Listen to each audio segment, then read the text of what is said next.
Welcome to Dynamic Thriving Audio Blog, where we're very spiritual with a good dose of practicality in support of your life transformation.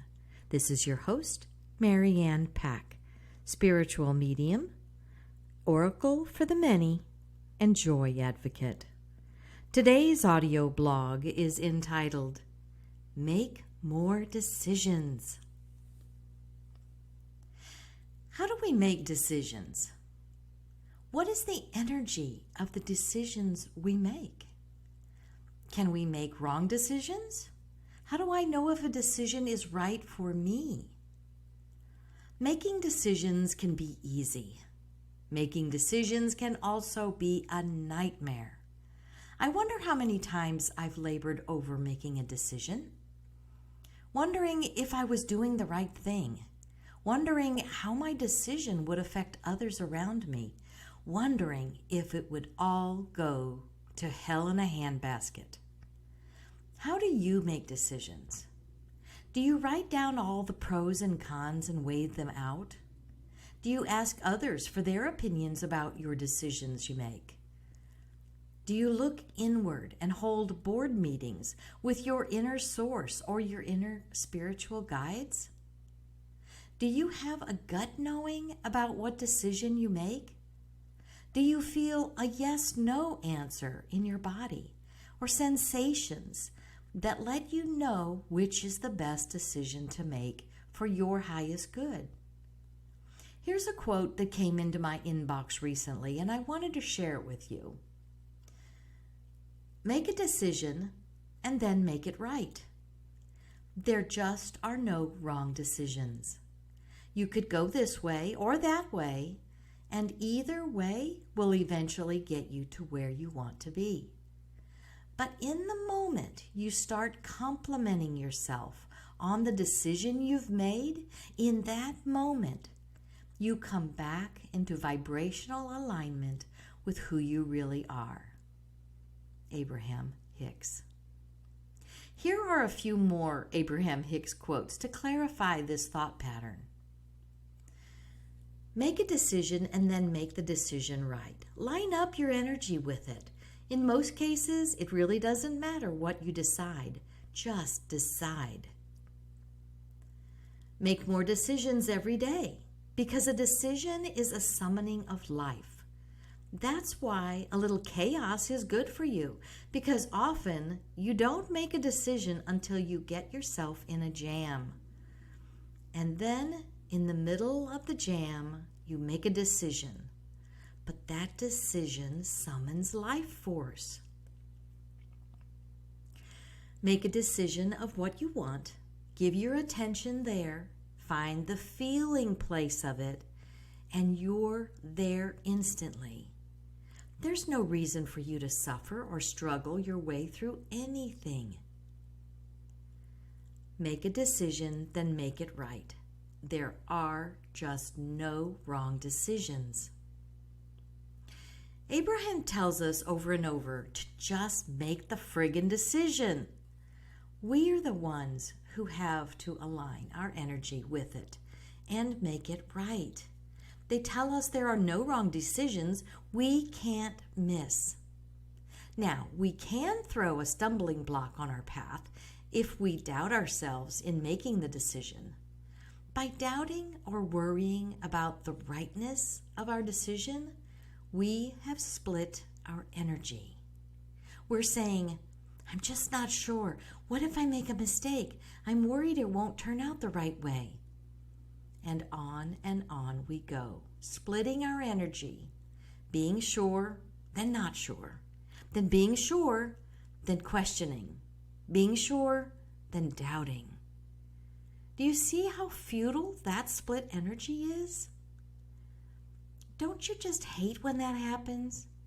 Why does Abraham tell us to make more decisions every day? Decisions are all summoning more life force through us. If you want an exhilarating, fulfilling, satisfying life, make more decisions. Because the more decisions you make, the more life force you are summoning through you.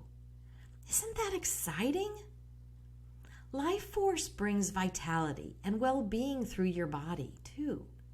So making decisions is really good for our health and wellness. Now, if you make decisions and then split your energy by doubting or making yourself wrong or the decision wrong, then that's on you. It's your attitude and mood around your decisions that will make it feel right or wrong. Abraham has already told us that there are no wrong decisions, and that making decisions is beneficial because they summon life force, so we can relax as we make decisions. You know the relief you feel when you've grappled with making a decision. You get backed into a corner and you have to make the decision. And when you do finally make the decision, there is a flood of relief that sweeps through your body. That's life force. Woohoo! Once you make a decision, it's time to make it right. What does that mean? Making a decision right is simply trusting and believing that everything is always working out for you. You're aligning with your inner being who has taken your decision and already become it. So your inner being is living that newest version of who you really are. Don't you want to line up with who you've now become and enjoy the benefits of the decisions you've made? Let's address some of the ways we make decisions that I offered at the beginning. Writing down the pros and cons. If you tend to write down all the pros and cons so you can make your decision, you are splitting your energy. You're vacillating between positive and negative energies. That will stifle your decision making from the get-go. If you want clarity for making a decision, you must focus on one energetic path. By the fact that you are writing down negative and positive aspects of your decision, your brain is totally confused. We wire our brains every time we write by hand. If we focus on writing positive aspects, our brain will be trained to find more positive aspects to look for. If we focus on writing negative aspects, our brains will be trained to find more negative things to look for. When you're constantly writing both negative and positive, your brain is confused. Your energy is split, and that causes confusion. Confusion isn't a fun place to be. Confusion is split energy and won't give you clarity. Until you focus on the pros, you'll not receive the clarity you're looking for. Also, when you're thinking pros and cons, it's your mind doing the work. You've excluded your inner source from the equation. Our mind is not for decision making because it can't create anything new. It is searching for past experiences and evaluating from that perspective. Real decision making is the job of our intuition, our creative superpower. We ask people for their advice. When we have a decision to make, we can rely on too many voices around us that have very strong opinions.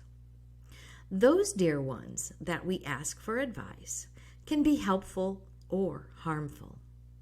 If the person only has your highest good in mind, they could be helpful. They may be able to see you fulfilling this new dream and will be able to encourage you and cheer you on. Or they may have some very rich wisdom to share that will help you make the best decision.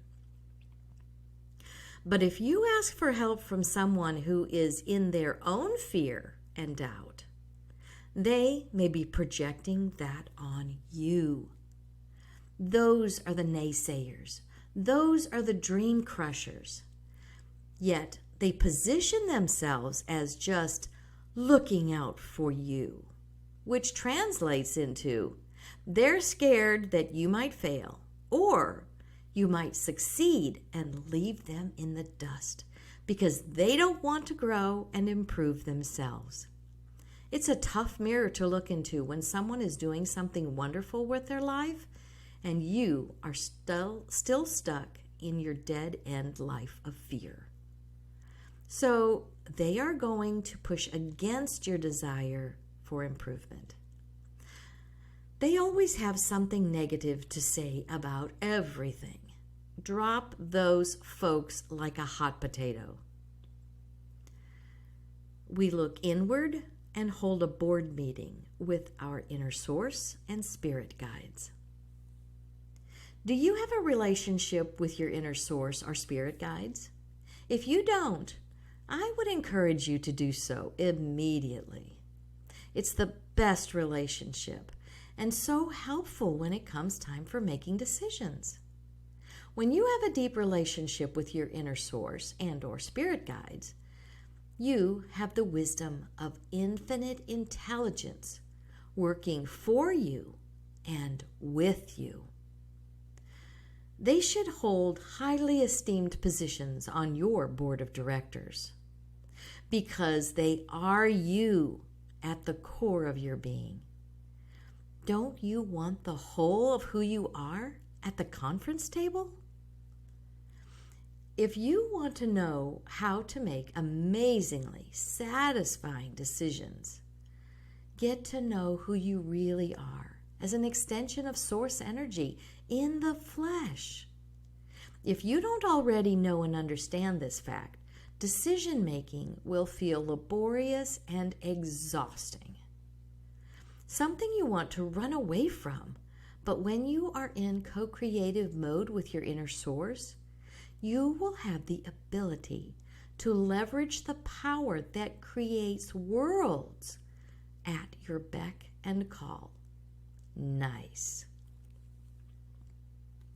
We have a gut knowing, a sensation in our body, or feel the yes-no of our intuition. When we are in tune with our inner source, their communication with us is our intuition, our inner knowing.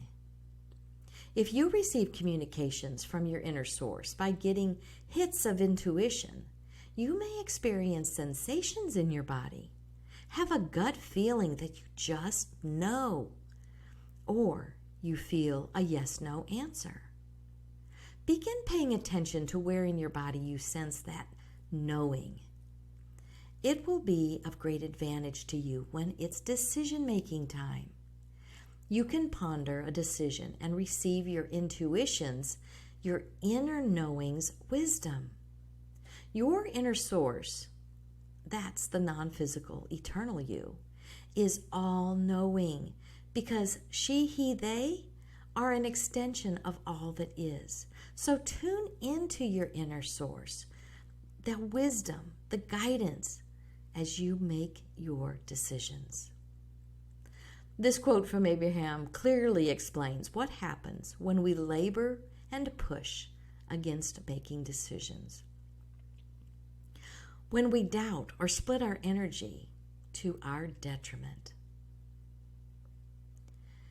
Every time you are defensive or defending or rationalizing or justifying or even explaining to anyone why you are choosing or doing as you are in a strong current of resistance. And it will become more until it catapults into a strong decision to finally let it go. Don't back yourself into a corner and be forced to make a decision. Those decisions are made from your head and not from your heart of hearts. Your mind is not made for decision making. It can help you define and get clear on some details, but nothing new is created from the mind. All creation is from your alignment with your inner source.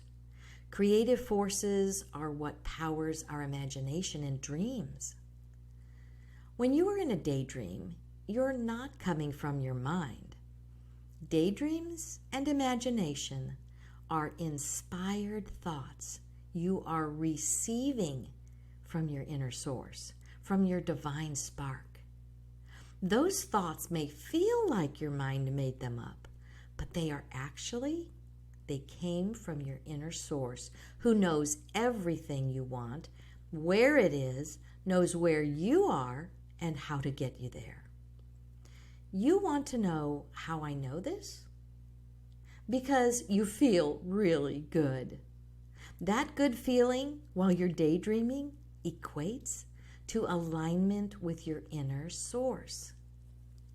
Practice utilizing your pleasurable imagination and spend some time every day to daydream like you did when you were a kid. When you are in that state of receiving, you are less likely to throw doubt and fear on your path and create resistance to what you want. Daydreaming and using your imagination is a highly productive use of your time because it is energetically aligned with the power of your inner source. Daydreaming is using your imagination in a great way to gain clarity before making a decision too, because you're feeling into the decision before you have to make it. When there's resistance in your energy of making a decision, it will create such a heavy energy around the decision that you may just give up or make the decision out of fear. Indecision is also a decision. Indecision holds you suspended in split energy. It totally feels like shit. You've thought and thought until your head feels it will burst. You've asked everyone you know and come up with all kinds of varying opinions about the decision you should make. You're in total confusion, and to make matters worse, the deadline for your decision is approaching fast. You can't sleep. You can forget about focusing on your work or family. That kind of stress can have a detrimental effect on your health.